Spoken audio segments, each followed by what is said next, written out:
அவரோட டீம் வந்து. அண்ட் இதில் ஒரு பெரிய பங்கு என்னென்னா, அந்த last 5 games of the season FC கோவாவுக்கு 2019-20 ஏஎஃப்சி சாம்பியன்ஸ் லீக் போகிறதுக்கு ரொம்பவே ஒரு முக்கியமான காரணமாக இருந்துச்சு. அண்ட் ஒடிஷா எஃப்சிக்குமே கூட சூப்பர் கப்பை வின் பண்ணி கொடுத்தாரு.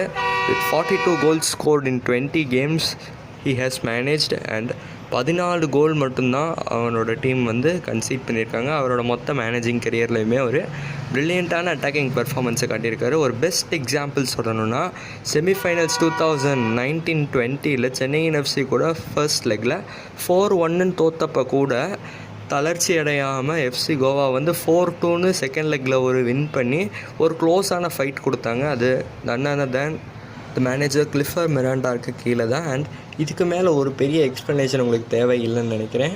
ஸோ கிளிஃபர் மிராண்டாவோட மேனேஜ்மெண்ட்டை பற்றி நீங்கள் என்ன நினைக்கிறீங்கன்னு கமெண்ட்ஸில் சொல்லுங்கள். வீடியோ பிடிச்சிருந்தால் லைக் பண்ணுங்கள், நம்ம சேனலுக்கு சப்ஸ்கிரைப் பண்ணுங்கள். நன்றி.